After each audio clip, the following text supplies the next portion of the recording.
So what's up mga boss? Today meron tayong bagong episode ng Honda Winner X kasi naka 500 kilometers na itong Honda Winner X ko. So ipapa-change oil natin siya, actually unang change oil. Pero bago ang lahat mga boss, tingnan muna natin yung klaseng oil ang gagamitin dito sa Honda Winner X kasi meron yung MB or pang scooter. Ito MA for Winner X talaga, manual. I-take note nyo lang to mga boss, kung gagamit kayo ng aftermarket, make sure masunod nyo itong guidelines na ito. Reminder ko lang mga boss, huwag nyo kakalimutan itong manual kasi minsan bigla kayong pagbayarin ng labor. Actually libre ang labor ng Honda sa first. Okay, hanggang 20,000 yan. Oil lang po ang babayaran ninyo.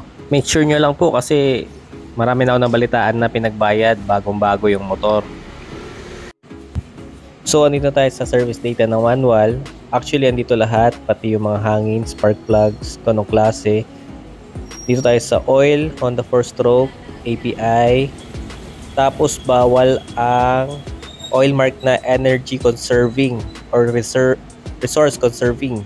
Tandaan niyo yun mga boss. Tapos, after draining, 1.1 liters ang ilalagay. After disassembly, 1.3 liters. Ito.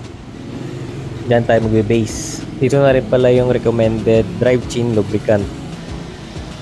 So dito naman tayo sa maintenance schedule, yung intervals. Dito tayo sa times 1,000. Kung makita ninyo mga boss, wala naman. Ito yung ibig sabihin ng mga yan. Yan, walang nakalagay. Blanco pa.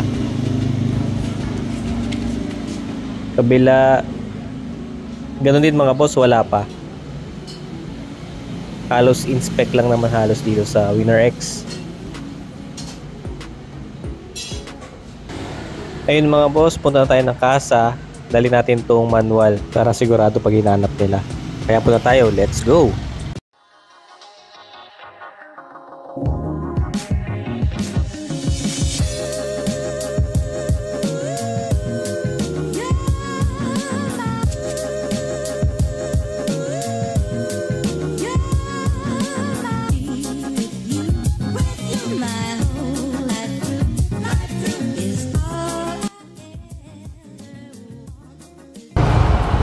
So yun, dito tayo mga boss. Medyo excited tayo magpa-change ngayon.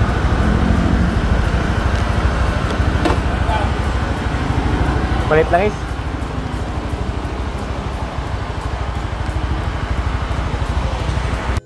Waiting lang tayo mga boss, tapos i-aakyat na nila yan. So dito tayo sa Honda Guanzon Bulinaw.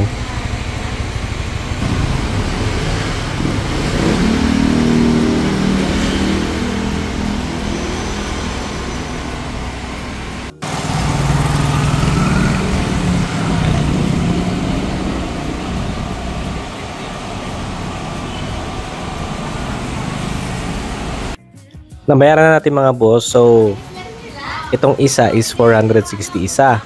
Medyo mahal. Since 1.1 liters kasi ang kailangan ni Winner X after draining, kaya kailangan dalawa. Pero may extra naman na dito sa isa. Ayan. Pro Honda yung genuine oil nila.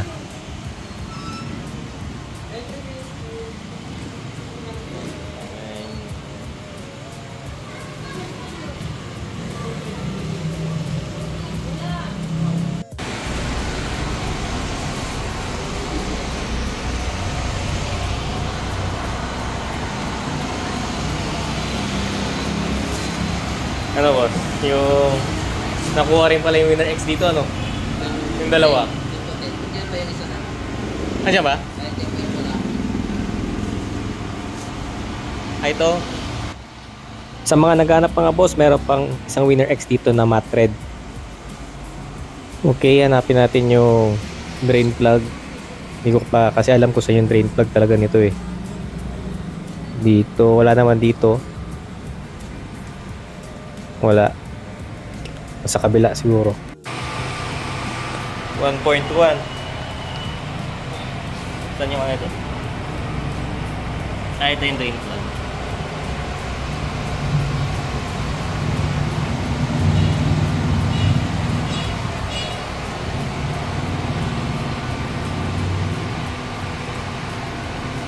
Ito naman yung performance, sir. Ito, malakas. Ang ganda. Ito mga boss, marami tayong sobrang oil, 900 ml. Kinuha lang dito 100 ml sa isa. 1.1 liters kasi ang kailangan ni Winner X. Yan, nabawasan ng 100.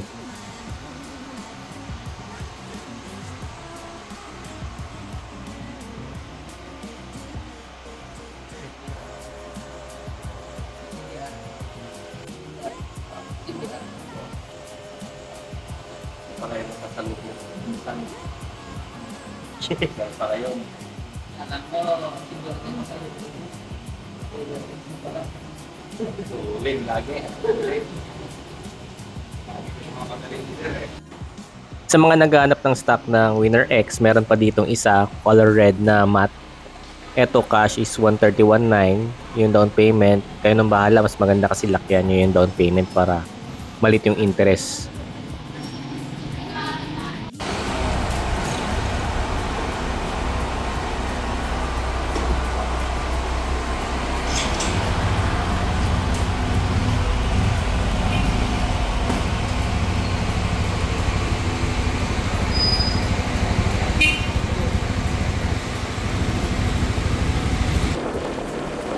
Alright, road test mga boss. Pero saka na yung top speed, next vlog na lang. Sarap talaga pakiramdam pag bagong change oil tong motor. Reminder lang mga boss, kapag galing kayo sa kaasa, tapos nagpa-change oil kayo, make sure na sabunin nyo yung gulong ninyo at linisan kasi marami ako nakita na galing ng kaasa, after ng kaasa, puntang kurbahan, ganyan. Nag-i-slide sila.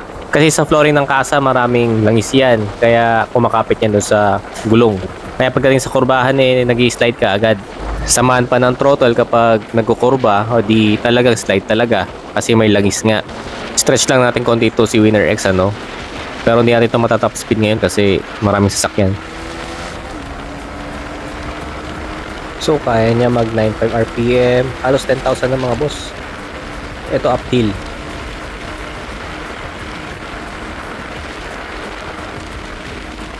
Uphill, parang CCO lang ni Winner X.